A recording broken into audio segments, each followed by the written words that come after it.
Halo, ketemu lagi dengan saya Nika Sutini. Pada pertemuan kali ini kita akan membahas satu topik penting lagi dalam biostatistik, pengumpulan data dan instrumen penelitian. Sebelum lanjut ke pembahasan berikutnya, seperti biasa, perkenankan saya menyampaikan terlebih dahulu tujuan pembelajaran pada pertemuan kali ini.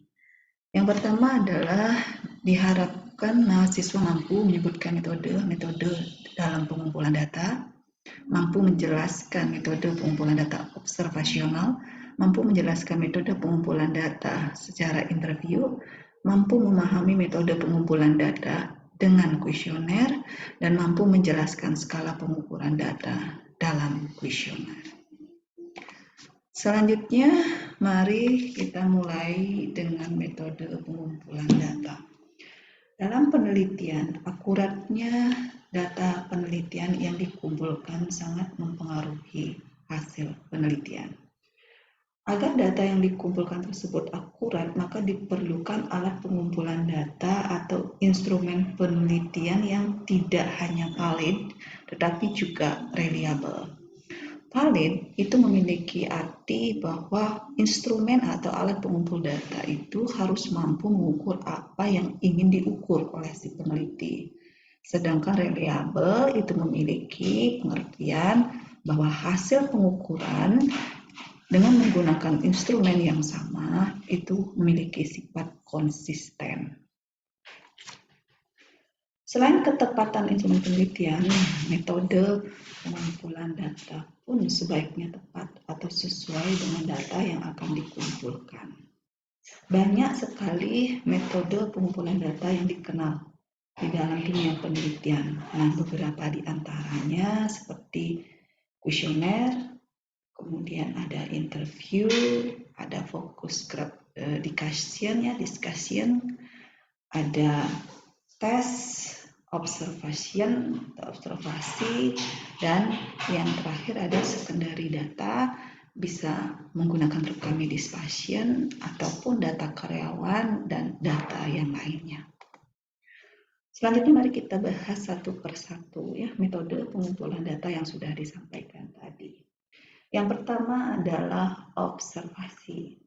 Observasi adalah metode yang paling umum digunakan terutama yang terkait dengan penelitian ilmu-ilmu perilaku.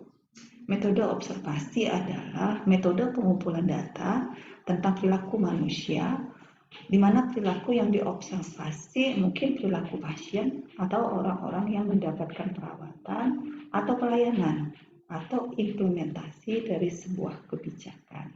Metode observasi ini sering digunakan dalam penelitian tentang pelayanan kesehatan.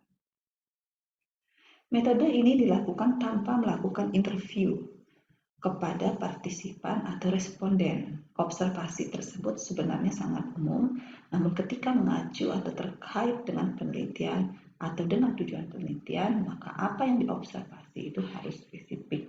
Juga harus mempertimbangkan atau melakukan uji validitas dan reliabilitas. Dengan metode observasi, maka keuntungannya adalah pertama, mampu mengeliminasi unsur subjektif dalam penelitian. Kedua, penelitian yang dilakukan di apa yang sedang terjadi. Ketiga, respon yang diberikan oleh responden bersifat independen. Ini terutama cocok untuk responden yang mengalami kesulitan dalam memberikan respon secara verbal terkait dengan apa yang mereka rasakan atau mereka alami. Sedangkan kelemahan dari metode observasi ini diantaranya merupakan metode yang cukup mahal dan membutuhkan waktu yang lama karena harus mengobservasi secara kontinu dari setiap gerak-gerik atau perilaku yang ditunjukkan oleh responden penelitian kita. Kemudian selanjutnya kelemahan yang lainnya adalah informasi yang didapatkan sangat terbatas karena hanya bersifat mengobservasi, tidak melakukan klarifikasi atau menyampaikan pertanyaan yang lebih mendalam. Dan kadang-kadang muncul faktor yang tidak terduga selama observasi yang dilakukan, kadang melewati dari tujuan penelitian awal si peneliti. Dalam metode observasi, peneliti juga harus mempertimbangkan apa yang diobservasi, bagaimana observasi tersebut dicatat, dan bagaimana akurasi observasi dapat dipastikan. Selanjutnya kita masuk ke metode berikutnya, yaitu metode interview. Interview adalah metode pengumpulan data dalam bentuk personal yang dilaksanakan oleh interviewer atau pewawancara. Tentunya pewawancara di sini adalah orang yang telah terlatih dan menggunakan protokol penelitian yang sama. Bentuk interview yang paling umum adalah personal atau face-to-face interview. Interviewer bekerja secara langsung dengan responden untuk menanyakan dan mencatat respon dari responden. Pelaksanaan interview dapat dilakukan di mana saja, bisa di rumah responden atau di kantor-kantor di mana responden tersebut berada. Kemampuan responden sangat penting untuk membuat responden merasa nyaman selama interview dilakukan, sehingga interviewer harus mampu melakukan pendekatan atau persuasi agar responden lebih bisa kooperatif. Selain face-to-face, interview bisa juga dilakukan dengan teknik telepon interview. Ya, interview juga bisa dilakukan secara perorangan ataupun secara bergrup. Mari kita bahas satu persatu teknik-teknik interview baik perorangan maupun telepon interview. Personal interview adalah metode interview yang membutuhkan interviewer untuk menanyakan pertanyaan-pertanyaan yang umumnya dilakukan secara face-to-face kontak kepada satu orang atau lebih. Atau terkadang interviewer juga menanyakan beberapa hal kepada responden, namun umumnya interviewer berinisiatif untuk menanyakan untuk mendapatkan informasi yang digunakan. Metode ini dapat dibagi menjadi dua pendekatan. Pertama dikenal dengan direct personal investigation dan yang kedua adalah indirect personal investigation. Pelaksanaan interview ini dapat dilakukan di rumah partisipan, kantor, atau di tempat lain yang cocok untuk dilakukan interview.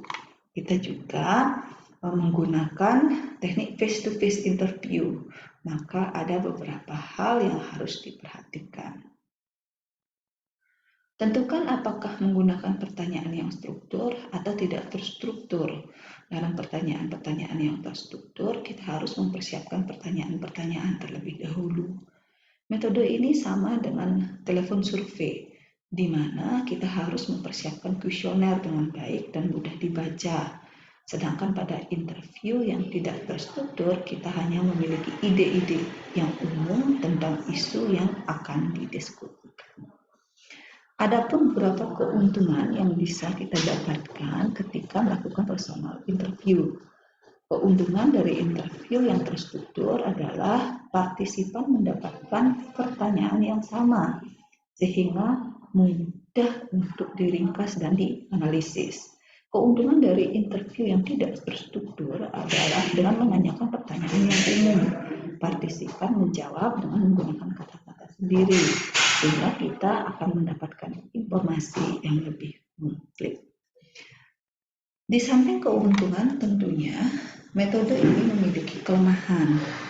Nah, kelemahannya adalah pertanyaan tidak fleksibel. Kita kemungkinan kehilangan beberapa informasi ya, terkait interview terstruktur. Interview yang tidak terstruktur lebih sulit untuk diberikan kode dan sulit ketika melakukan analisis. Penampilan interviewer dapat mempengaruhi jawaban responden. Respon partisipan mungkin akan berbeda-beda terhadap interviewer, yang atraktif dan yang tidak atraktif. Kita juga dapat melakukan kombinasi antara interview terstruktur dan dengan tidak terstruktur. Contohnya, interview dapat dimulai dengan pertanyaan terstruktur dengan pertanyaan-pertanyaan yang telah disiapkan.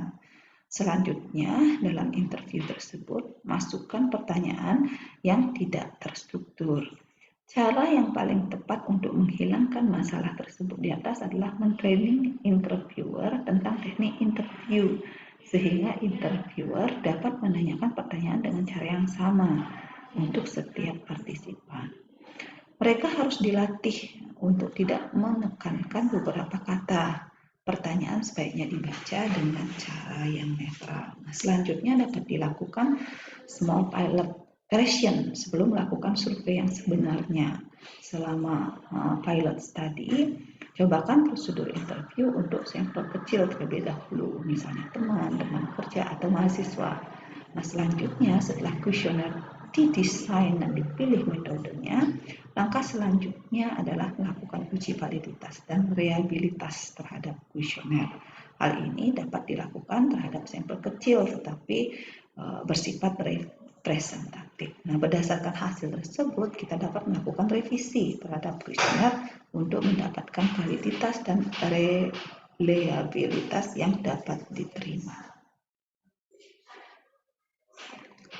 Setelah membahas tentang personal interview, kita lanjut membahas tentang metode pengumpulan data yang lain, yaitu telepon interview.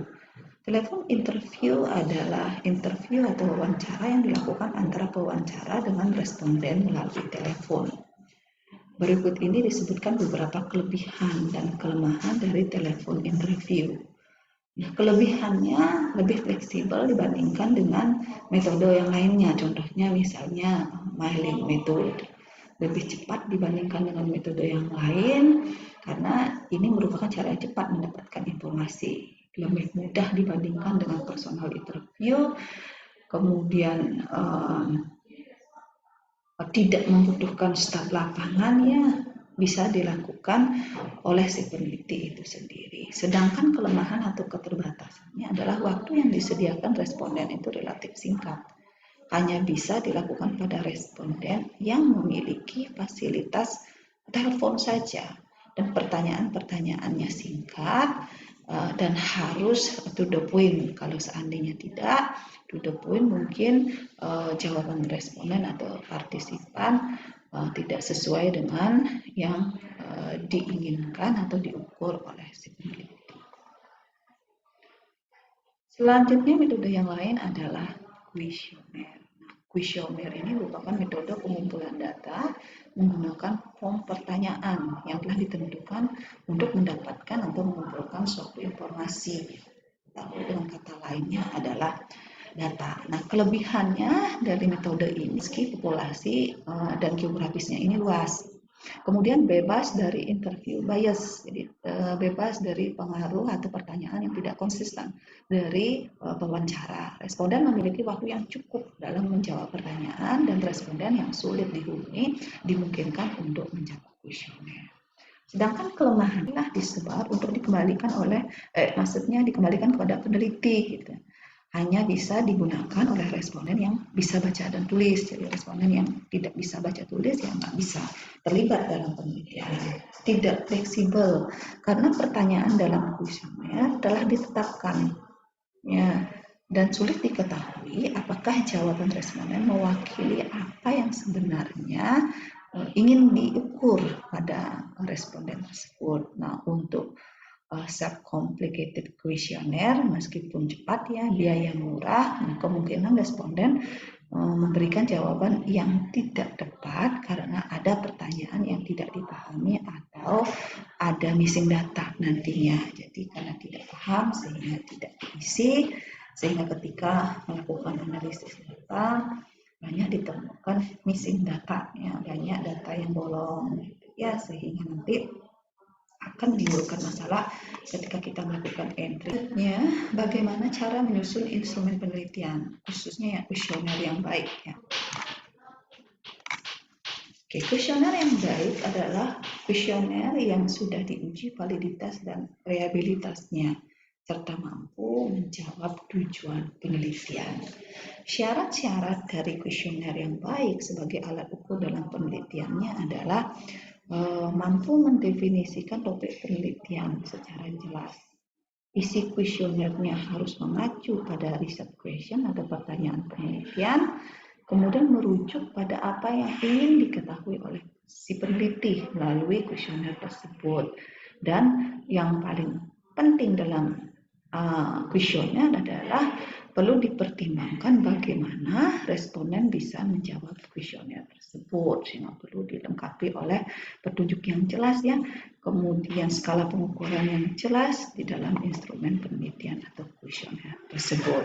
Sehingga sebagai seorang peneliti ketika menyusun kuesioner ada beberapa aturan khusus yang perlu diperhatikan untuk meminimalkan terjadinya tidak tepatan pengukuran.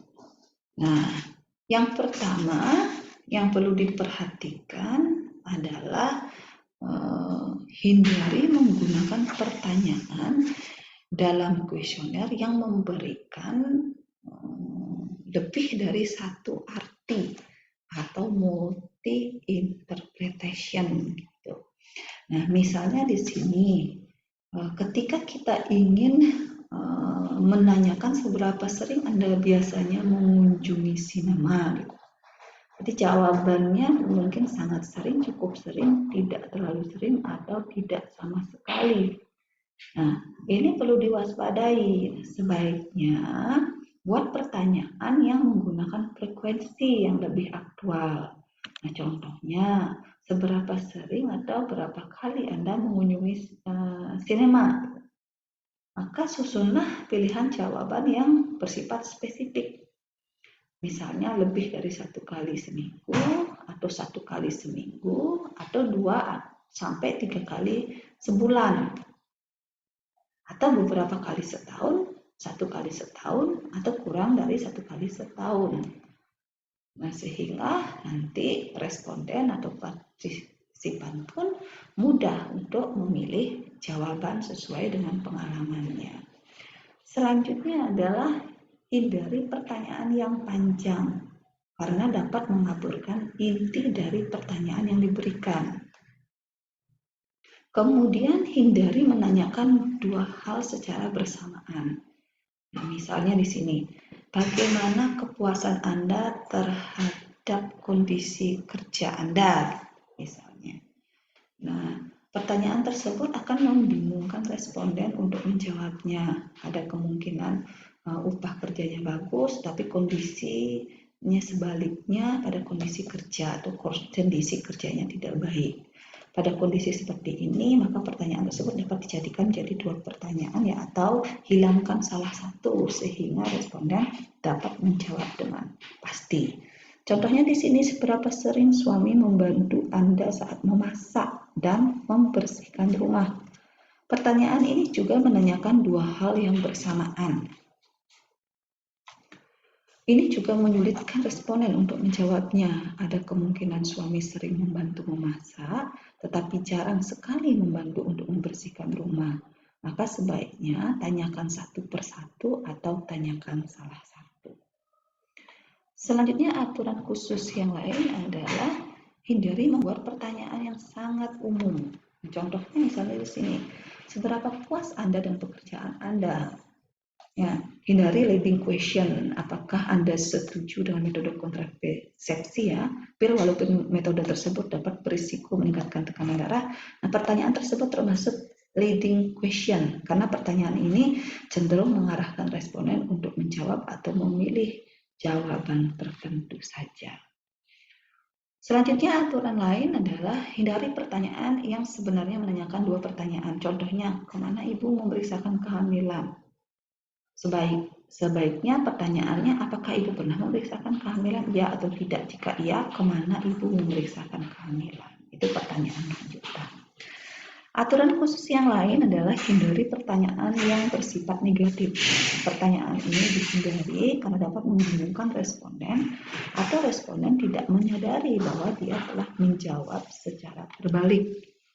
Contohnya, apakah saudara setuju seorang mahasiswa sebaiknya tidak menyiapkan diri untuk mengikuti ujian?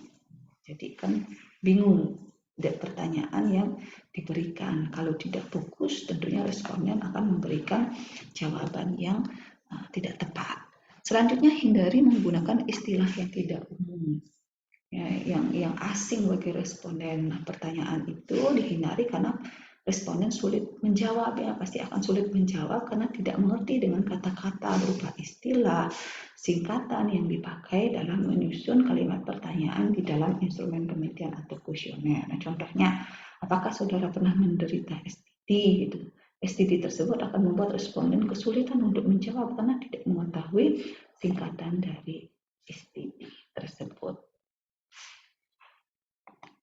Nah, selanjutnya ada kesalahan dalam menyusun kuesioner sebagai alat instrumen penelitian. Nah, misalnya kesalahan-kesalahan umum tersebut adalah penggunaan pertanyaan terbuka yang berlebihan. Contohnya, apakah saudara pernah merokok? Jika iya, jelaskan kenapa. Kemudian banyak menggunakan jawaban ya dan tidak. Hal ini kemungkinan disebabkan karena lazy thinking. Ya. Contoh, apakah saudara puas dengan pelayanan kesehatan yang diberikan oleh petugas kesehatan yang ada di puskesmas? Pilihan jawaban iya dan tidak. Ya, tentunya akan lebih baik kalau pertanyaannya diubah menjadi seberapa puaskah Anda dengan pelayanan yang diberikan oleh petugas kesehatan? Dengan pilihan jawaban sangat puas, puas, ragu, tidak puas, atau sangat tidak puas. Kesalahan lainnya adalah sering tidak mampu memberikan instruksi yang jelas kepada responden. Akan lebih baik kalau kita memberikan instruksi yang jelas. Apakah jawaban responden harus dilingkari, disilang, atau diberi tanda rumput. Kemudian berikan instruksi untuk memilih salah satu jawaban. Banyaknya memberikan pilihan jawaban atau boleh menjawab lebih dari satu, tetapi akan menyulitkan peneliti dalam melakukan analisis. Nah, apabila kita memperbolehkan responden untuk memilih lebih dari satu jawaban, harus dipikirkan bagaimana nanti selanjutnya untuk melakukan analisisnya. Kemudian selanjutnya ada overlapping categories. Jadi berapa kali dalam sehari saudara mengeluh low back pain. Nah, pilihan jawabannya ada 1 sampai 3, 3 sampai 6, 6 sampai 9, atau lebih dari 10 kali. Nah, agar pembuatan kuesioner dapat dilakukan dengan baik, maka sebagai seorang peneliti harus mengingat kembali aturan-aturan khusus dalam penyusunan kuesioner tersebut dan meminimalkan kesalahan-kesalahan dalam menyusun kuesioner. Mungkin itu saja beberapa hal yang bisa disampaikan terkait dengan metode pengumpulan data dan teknik pengumpulan data. Ya. Nah, di samping itu, ketika seorang peneliti menyusun kuesioner sebagai alat atau instrumen penelitian, juga perlu dipahami terkait dengan skala pengukuran dalam alat pengumpulan data, khususnya di sini adalah kuesioner. Data penelitian adalah hal yang sangat penting dan berarti untuk dianalisis sehingga menghasilkan temuan-temuan atau hasil penelitian. Data tersebut didapatkan melalui berbagai metode dan alat pengumpulan data. Peneliti perlu memahami dengan baik tentang alat ukur yang digunakan serta bagaimana merancangnya. Nah, salah satu yang umum digunakan dalam sebuah alat ukur adalah skala pengukuran, di mana skala pengukuran ini harus benar-benar diperhatikan. Nah, harapannya ketika kita menyusun alat pengukuran data sudah terstandarisasi, sehingga peneliti dituntut mampu mendesain alat ukur dengan berbagai skala pengukuran. Peneliti sebaiknya mampu membuat instrumen penelitian yang betul-betul mampu mengukur apa yang seharusnya dapat diukur, serta menghasilkan hasil pengukuran yang konsisten, atau dengan kata lain harus bersifat valid ya dan reliable. Oke. Nah, selanjutnya setelah menetapkan definisi operasional yang tepat tentang skala pengukuran, kita juga harus mempertimbangkan nanti cut-off point ya, pengkategorian dari data yang kita ukur. Nanti akan dituangkan dalam bentuk coding. Nah, selanjutnya coding ini akan membantu kita untuk mempermudah melakukan analisis data, sehingga nanti hasil akhirnya adalah data penelitiannya bersifat akurat. Nah, ada beberapa skala pengukuran data yang biasanya dijadikan standar dalam membuat kuesioner. Ada skala pengukuran data Likert, ada Goodman, ada semantic differential scale, ada graphic scale, dan ada pictorial scale. Selanjutnya mari kita bahas satu persatu ya terkait dengan skala pengukuran yang dimaksud. Yang pertama adalah Likert scale, atau sering juga disebut agree-disagree scale. Jadi skala pengukuran data inilah data yang diukur biasanya interval, di mana nilai 0 tidak diperhitungkan dan tidak absolut. Jumlah kategorinya bisa bervariatif ya, dari 1 sampai 7. Ditetapkan kalau seandainya 1 sampai 7, skor tertingginya 7, selanjutnya menurun, dan skor terendahnya 1. Nah, karakteristik yang tujuan umumnya ya, atau sikap atau frekuensi perilaku. Nah, bisa kita ambil contohnya di sini ya, skala Likert dengan pilihan jawaban sangat setuju atau SS setuju, kemudian ragu-ragu yang dilambangkan di sini RR ya, tidak setuju atau TS, dan sangat tidak setuju. Jadi skala ini umumnya dilakukan yang interval. Nah, contohnya di sini penampakan kuesioner adalah seperti ini ya. Ini adalah nomor bahannya, dan di sini diuraikan pilihan jawaban sesuai dengan keterangan. Misalnya pertanyaan yang pertama adalah menyusun jadwal belajar, sebaiknya minta bantuan orang tua gitu. Apakah respondennya menjawabnya bersetuju, tidak setuju, ya tinggal menconteng atau memberikan tanda kali atau silang pada pilihan jawaban. Nanti selanjutnya untuk mempermudah dalam skala Likert ini ada pembobotannya, tergantung nanti pernyataannya positif atau negatif. Nah, misalnya kalau pernyataan positif sangat setuju, nilainya 5.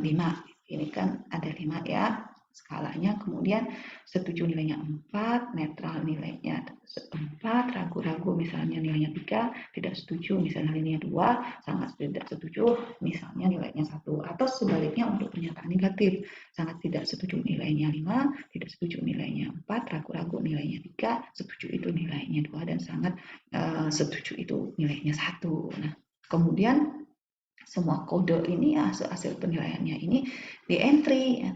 Kemudian ditotalkan nilainya, baru biasanya dikategorikan. Nah, selain skala Likert, nah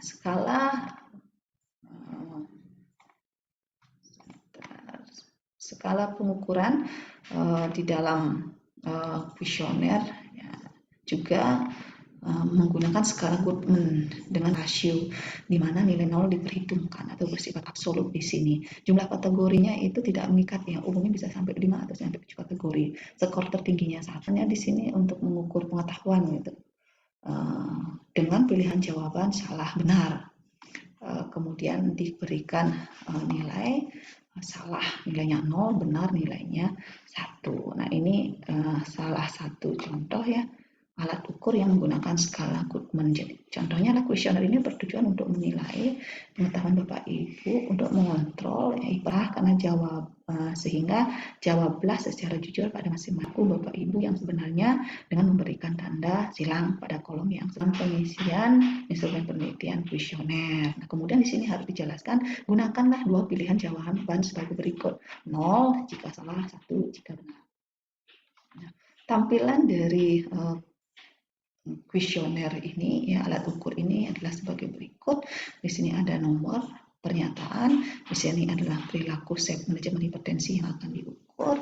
Contoh pertanyaannya, penderita hipertensi harus mengurangi makanan yang mengandung kolesterol tinggi, misalnya telur ikan, organ-organ ikan, hati, lemak dari daging dan makanan lain untuk mengontrol tekanan darahnya. Nah, setelah misalnya dijawab, ya, dengan memberikan tanda silang pada kolom pilihan jawaban. Nah, kalau Bapak dan Ibu menjawab pada kolom 1, ini memiliki arti bahwa penderita hipertensi seharusnya makanan-makanan yang mengandung kolesterol tinggi. Ya, nah, tidak seharusnya, ya, misalnya telur ikan, organ-organ ikan, lemak, daging, makanan lain sebelum Bapak dinyatakan mengalami stroke. Nah, seperti itulah contoh dari petunjuk, ya, pada kuesioner atau instrumen penelitian. Selain skala Likert, skala Goodman dalam instrumen penelitian kuesioner, skala pengukuran data yang lain adalah sematikannya adalah perbedaan dengan skala Likert dijawab bersifat bertentangan terhadap dua sisi jawaban, negatif dan positif. Misalnya di sini ada very easy, sangat mudah, dan di sini very difficult atau sangat sulit. Umumnya itu rentangnya 1 sampai 7 kan opini atau keyakinan. Angka 1 menunjukkan paling negatif respon, dan angka 7 umumnya menunjukkan respon paling positif. Selain semantik differential scale, dalam pengukuran ini juga ada grafik memiliki karakteristik mempresentasikan sesuatu kepada responden secara visual. Nah, sehingga responden mampu memilih posisi yang mana yang mereka inginkan atau rasakan saat pengukuran dilakukan. Responden diberikan pilihan dengan memberikan tanda untuk mengetahui pendapat atau sikap responden terhadap suatu kondisi atau situasi apapun. Nah, contohnya ini grafik rating scale, ya. Nah, ini menanyakan perilaku, ya. Jadi di dalam kuesioner itu diperlihatkan pilihan. Nah, secara visual nanti bisa responden bisa melakukan pemilihan sesuai dengan apa yang mereka rasakan atau alami ketika proses pengukuran itu terjadi. Selanjutnya ada pictorial scale. Karakteristik dari adalah anak-anak responden dengan beda budaya, bisa juga di mana interpretasi umumnya akan berbeda pada sebuah pernyataan.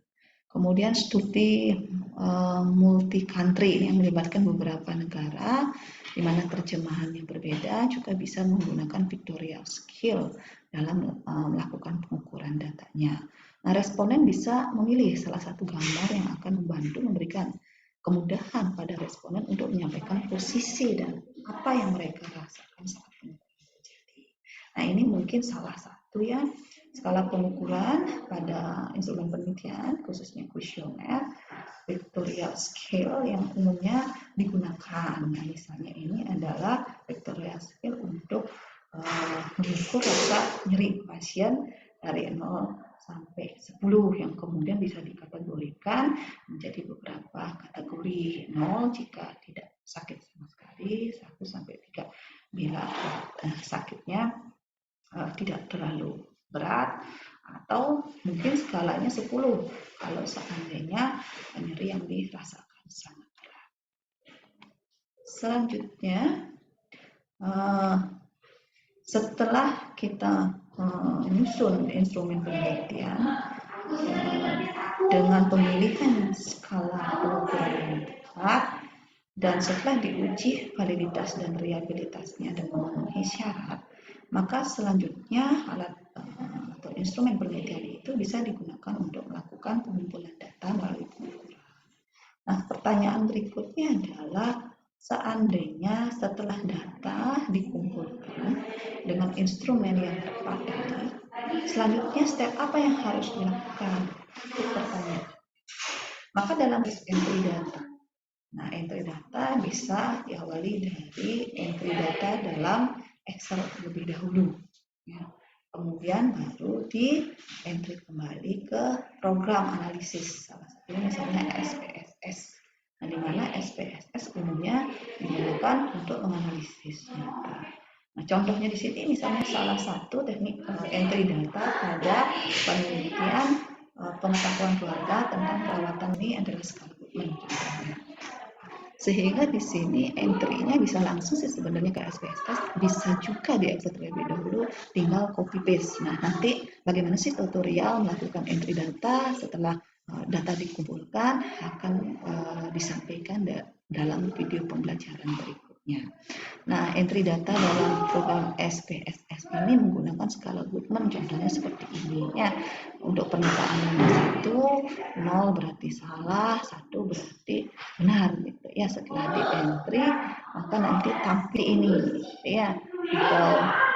Untuk pernyataan alkohol, penderita hipertensi berusaha mengurangi jumlah konsumsi alkohol perharinya untuk mengontrol tekanan darah. Kalau seandainya jawaban dan jawabannya benar, maka di sini akan muncul benar. Kalau salah akan muncul salah. Nah, selanjutnya setelah data itu di-entry baru dilanjutkan. Contohnya di sini adalah analisis yang deskriptif, ya, gambaran bagaimana pengetahuan keluarga tentang perawatan materi hipertensi, salah satunya pada komponen konsumsi.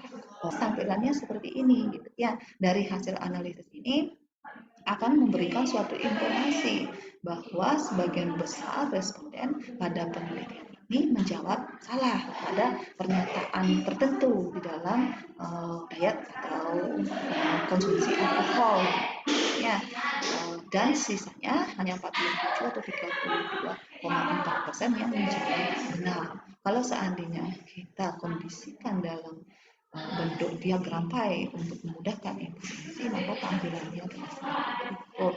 Jadi warna biru adalah responden yang memberikan jawaban salah terkait dengan hindari untuk menjaga tekanan darah meningkat, dan warna hijau menunjukkan responden yang menjawab. Nah, mungkin itu saja yang bisa disampaikan terkait dengan pustaka yang bisa digunakan sebagai acuan untuk memperdalam pemahaman terkait dengan topik hari ini. Pada akhir kata, saya sampaikan terima kasih. Mudah-mudahan apa yang disampaikan pada video pembelajaran ini bisa dipahami dan bisa dimengerti. Sampai di sini dulu pertemuan kita kali ini. Sampai jumpa lagi pada video pembelajaran berikutnya. Selamat beristirahat.